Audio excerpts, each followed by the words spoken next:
भावना मुक्त के और एक एपिसोड में आप सभी का स्वागत है।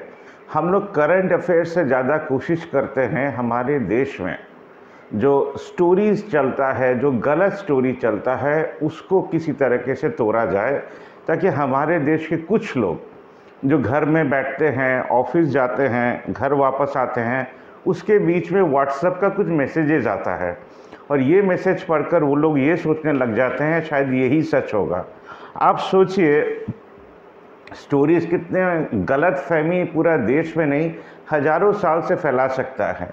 हनुमान जी को कौन नहीं प्यार करता है बिकॉज ऑफ रामायण, बट ये सोचिए वो सूरज को निगल ले रहे हैं। अगर ऐसा सोचा जाए तो वो सोच भी बेवकूफ़ी होता है, वो सोच भी बेवकूफ़ी होता है। बट लिखने वाले ने क्यों लिखा? एक इम्प्रेशन जमाने के लिए कि ये सब लिखा जा सकता है, क्योंकि 1000 साल के बाद भी कोई ये बिलीव करेगा। सूरज को खाने का क्षमता 2023 में आकर आप लोग समझ ही गए होंगे, तब नहीं भी समझे होंगे क्योंकि इंडियंस लव स्टोरीज। तो वी हैव 2 एपिक स्टोरीज जो हम लोगों को एक क्वेश्चन सिर्फ करता है। महाभारत कोई क्वेश्चन नहीं करता है। महाभारत कहता है आप करते जाओ, फल का आशा मत करो। माने आप ऑफिस जाओ, घर आओ, बट कभी ये क्वेश्चन मत करो गवर्नमेंट को कि आप भूल क्यों कर रहे हैं। तो आज एक ऐसा ही मैसेज है, ब्लैक मनी अगर देश से चला गया तो टेररिज्म बंद हो जाएगा। सबसे पहले ये समझ लीजिए जो ब्लैक मनी होता क्या है। आप गवर्नमेंट में काम करते हैं, आपके हाथ में पावर है जो आपके एक सिग्नेचर से एक प्रोजेक्ट पास होगा, तब एक करोड़पति, एक बिजनेसमैन, एक कॉरपोरेट हाउस आपके पास आता है प्लान पास कराने के लिए, तो उसको 40% देना पड़ता है। ये था कर्नाटका का स्टोरी जिसके कारण बीजेपी का हार हुआ। कहीं होता है ये स्टोरी 20% का, कहीं होता है ये 10% का, कहीं क्या होता है भगवान ही मालिक है कि 1 लाख का प्रोजेक्ट को 2 लाख देना पड़ेगा। तो ये ध्यान रखिएगा, ब्लैक मनी हमारे देश में सिर्फ गवर्नमेंट रिलेटेड जो भी आदमी है उनके पास है। वो इस पैसे का क्या करते हैं? कोई बिछौना के अंदर लुका के रखता है, कोई बाथरूम में रखता है, कोई मंदिर में रखता है, कोई फ्लैट्स खरीदता है, कोई जिनका 10 ठो रिलेशन है अपने वाइफ या हस्बैंड के बाद, उधर जाके ये लोग पैसा खर्चा करते हैं, फ्लैट खरीदते हैं। अमेरिका में जाके फ्लैट खरीदते हैं, स्विट्ज़रलैंड में जाके फ्लैट खरीदते हैं, जर्मनी में जाके फ्लैट खरीदते हैं, लंदन में जाके फ्लैट खरीदते हैं, गाड़ी खरीदते हैं। इसके सिवा ब्लैक मनी का हमारे देश में कोई यूज़ नहीं है। घर में जो औरतें लोग अपने हस्बैंड का पैसा या अपने बच्चे का पैसा जो जमाती है उसको white money, cooperative money, money of the future कहा जाता है कि कभी क्राइसिस आए तो वो पैसा काम में लग सके। तो ब्लैक मनी का चैप्टर अगर आप समझ गए तो आप ये सोचिएगा जो टेररिज्म में फिर किसका पैसा लगता है। टेररिज्म में हमारा जो टैक्स पेयर्स का मनी होता है वही लगता है, जिसको वाइट मनी कहा जाता है। अगर हम सिंपल एक्सप्लेनेशन दें, गंभीर में जाने के लिए आप लोग अपना दिमाग जरूर से लगाइएगा। अमेरिका में जाके हमारा देश ड्रोन खरीदता है, फ्रांस में जाके राफेल खरीदता है, अब अरब में जाके और कुछ खरीदता होगा। बट ये समझिए जो भी चीज़ खरीदा उसके अंदर ऑफिशियली 30% बफर मनी होता है। माने एक चीज़ का दाम अगर 100 रुपया है, 30 रुपया होता है बफर मनी, जो अमेरिकन गवर्नमेंट को नहीं चाहिए। तो अमेरिकन गवर्नमेंट पाकिस्तान को क्यों फंडिंग करता है? ताकि पाकिस्तान से कुछ लोग इंडिया में आए एज टेररिस्ट, थोड़ा थोड़ा बॉम्बिंग करें, थोड़ा थोड़ा आर्मी लोगों को मारें, थोड़ा थोड़ा सिविलियन लोग को मारें, थोड़ा थोड़ा ही मारेंगे क्योंकि ये वार नहीं है। तो वो जो पैसा हमने ड्रोन खरीदा उसका 30% गया अमेरिका से पाकिस्तान। पाकिस्तान में कुछ टेररिस्ट आकर हमारे ऊपर बॉम्बिंग करेंगे, लोग मारेंगे, तब जाके वो पैसा यूज़ होगा इनको मेंटेन करने के लिए। आज सोचिए हमारे देश में हिंदू लोग एक बच्चा पैदा करके ठीक तरह बड़ा नहीं कर पाते हैं। अगर बड़ा कर भी लेते हैं वो बैंक से लोन लेकर पढ़ता है, फिर वो देश के बाहर चला जाता है। तो हिंदू पॉपुलेशन हिंदू गवर्नमेंट के द्वारा ही अत्याचारित होने के कारण, क्योंकि हिंदू गवर्नमेंट हमारे देश में वो सब स्कूल कॉलेजेस नहीं खोलते हैं पैसा लगाकर, वो मंदिर खोलते हैं, वो स्टैचू ऑफ लिबर्टी किसी के नाम का बनवा देते हैं, किसी सिंबल का नहीं। तो फ्रांस में जाके जो राफेल खरीदा गया उसका भी 30% चला गया किसी को टेररिस्ट को फंडिंग करने के लिए, जो एब्सोल्युटली वाइट है। देश का गवर्नमेंट जानता है, फ्रांस के गवर्नमेंट जानते हैं, अमेरिका के गवर्नमेंट जानते हैं। अगर ये टेररिस्ट लोग को मेंटेन किया जाए तब जाके आप बोलिएगा अरे हमारे देश में तो पाकिस्तान से लोग आ रहे हैं। अगर एक शब्द में बीजेपी वाले व्हाट्सएप में बोलते हैं टेररिज्म बंद हो गया, और प्राइम मिनिस्टर ड्रोन और राफेल खरीद रहे हैं पाकिस्तान और चाइना को रोकने के लिए, माने झूठ के ऊपर झूठ, उसके ऊपर झूठ। क्योंकि अगर व्हाट्सएप कोई बच्चा लोग चला रहा हो और वो ही व्हाट्सएप कोई बच्चा लोग सुन रहा हो, तो झूठ को भी सच मानने वाले लोग हमारे देश में 23 करोड़ हैं। हो सकता है ये गलत फहमी हो ईवीएम का या जो भी हो सकता है भूट मिला हो 8 करोड़ और ईवीएम ने एडअप कर दिया हो उतना करोड़। कहते हैं 2014 का इलेक्शन बीजेपी हार गए थे, 2019 में भी बुरी तरह हारे थे। तो बहुत लोग लिखते हैं जो हम लोग स्टेट में जो भी चलेगा बट सेंटर में बीजेपी चाहिए। तो एक चीज़ दिमाग से निकाल दीजिए, जब तक हमारा third world countries first world countries से आर्म एंड एम्यूनेशन खरीदेगा तब तक टेररिस्ट लोग का फंडिंग वाइट मनी से होगा, ब्लैक मनी से नहीं। इसके बाद में जाके हम गंभीर में जाके आप लोगों को और भी बहुत सारा बात बोल सकते हैं।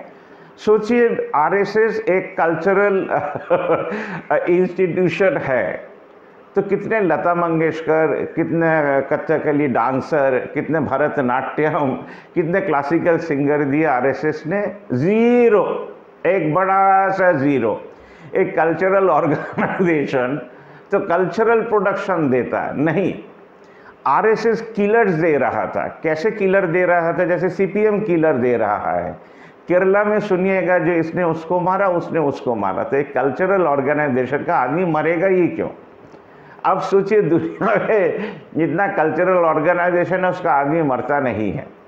सबसे दुख का बात है जो आरएसएस का बैंक अकाउंट भी नहीं था। अब आप सोचिएगा जो आरएसएस को फिर चलाता कैसे होगा, पैसे कहाँ से आते होंगे? पहले तो आता था, जो गरू का जो प्रचार होता है, गाय का जो प्रचार होता है, वो वाइट बिजनेस नहीं है, वो प्रचार ही होता है, वो स्मगलिंग ही होता है। बीजेपी का हिम्मत नहीं हुआ, इतना बात बोलते हैं जो गाय का बिजनेस को वाइट कर दें। यहाँ का जो ब्लैक मनी है वो आरएसएस को फंडिंग करने में लगता है। दुनिया का जितना पैसा टेररिस्ट लोग के लिए जाता है, वहाँ से पैसा आरएसएस के लिए भी आता है। इसलिए बैंक अकाउंट किसको चाहिए? पैसा तो ऐसे ही आ रहा है। देश के लोगों के काम में ना आए, वो है हमारा देश। इसलिए इधर नागरिक कोई मूवमेंट नहीं, नागरिक है ही नहीं। इंडिया में नागरिक नहीं है, कोई सीपीएम है, कोई एसयूसीआई है, कोई कांग्रेस है, कोई बीजेपी है, और सब कुछ फ्री में है। आप किसी के मेंबर बने, आपको कुछ नहीं करना है, ना वो आपको आईडी कार्ड देगा that you are member of BJP, क्योंकि आप वो आईडी कार्ड लेकर भूल कर सकते हैं। इसलिए वो पैसा भी नहीं लेते हैं कि चलो हमारा 2 करोड़ मेंबर है तो 100 रुपया करके देंगे, इस पैसे से हर घर को हम लोग सोलर बना देंगे। ये होगा असली काम, जो वो कर्मी है, जो पोस्टर लगाता है। ऐसा कोई काम हमारे देश में हिम्मत करके कोई भी पॉलिटिकल पार्टी किसी को भी नहीं दे पाया। ये लोग जितने भी लर्नेड हो, पीएचडी हो, इकोनॉमिक में नोबेल भी मिल चुका हो, ये सब शब्द नहीं कहते हैं, क्योंकि ये खुद से डरते हैं। और कोई भी डरने वाला देश नहीं चला सकता, वो छोटा सा स्टेट भी नहीं चला सकेगा। आज कहते हैं हमारे गुजरात के सीएम, बंगाल की सीएम, आप ये सोचिए अगर किसान सुबह ना जागे, अगर वो खेत मजूरी ना करे, तो हमारा देश 4 महीने के अंदर हर सीएम, हर PM will be a waste, a total waste, क्योंकि आपके खाने के टेबल में खाना नहीं रहेगा। जो लोग घूस लेकर ब्लैक मनी बना रहे हैं, वो लोग लोगों के पास जाइए, उनके साथ पैसा शेयर कीजिए। स्विस बैंक से पैसा नहीं आएगा, उसका 10 गुना पैसा हमारे गांव में है। और आप लोग जो लोग ऑफिस कर रहे हैं, घर जा रहे हैं और व्हाट्सएप का बकवास सुन रहे हैं, वो लोग 100 आदमी भी अगर एक अपना कोऑपरेटिव बनाए, महीने में जो लोग इनकम कर रहे हैं 500 रुपया करके भी दें, वो पैसा किसी किसान के साथ शेयर करें, तब जाके हमारे देश में चेंज आएगा। टेररिज्म बोलकर कुछ होता नहीं है, funded by governments through out the world. उसके घर में पैसा नहीं है, उसको नौकरी भी नहीं मिलेगा, तो उसको पैसा फंडिंग करके ट्रेनिंग दिया जाता है लोग मारने के लिए। वो लोग मारने के लिए पैदा नहीं हुआ है। तो जितने भी बड़े बड़े लीडर हैं कहीं भी हैं, वो लोग चाहते हैं कि गरीबी रहे, और ये जो मिडिल क्लास के बुद्धू लोग हैं वो लोग भी ऐसे ही पॉपुलेशन बनाते रहेंगे ताकि गरीबी रहे। ये दोनों का मिक्सर है अभी Indian economy and world economy. इसके बाहर आने के लिए आप लोगों को रास्ते में पोस्टर चिपकाना पड़ेगा कि एक नागरिक दूसरे नागरिक से कह रहा है 2 बच्चों से ज़्यादा पैदा मत करो। एक नागरिक दूसरे नागरिक से कह रहा है कोऑपरेटिव बनाकर गरीब लोगों को डायरेक्टली आर्थिक सहायता दो ताकि वो चोर ना बने। एक नागरिक और एक नागरिक से कह रहा है ऐसा कुछ मत करो, मांग लो ताकि जेल ना जाना पड़े। ऐसा लीडर देश में तो नहीं है। हमारा चैनल का कोशिश रहा कि हम लोग यूट्यूबर लोग को आप लोगों को सुना सके। हमने एक एपिसोड मणिपुर के ऊपर सिर्फ वो यूट्यूबर लोगों से बना दिया जो लोग देश के हित में मणिपुर का होकर पीएम को कुछ कहना चाह रहे हैं। हमको पीएम से कुछ नहीं कहना है। I do not expect a single change from any PM of the world और the presidents of the world. It is the people who will bring change. नागरिक पावर जिंदाबाद। वर्ल्ड सिटीजन फोरम एक दिन होगा, आप लोगों के हाथ से ही होगा। आप लोगों के बच्चे लोग जो स्कूल में कॉलेज में पढ़ रहे हैं वही देश के थिंक टैंक होंगे, वही मनी जनरेट करेंगे और वही इंडस्ट्रीज़ खोलेंगे। उस इंडस्ट्रीज़ का हर पैसा जो इन्वेस्ट होगा वो शेयर में कन्वर्ट होगा। तब जाके टेररिज्म तो था भी नहीं, कभी रहेगा भी नहीं, फंडेड बाय गवर्नमेंट्स हैं।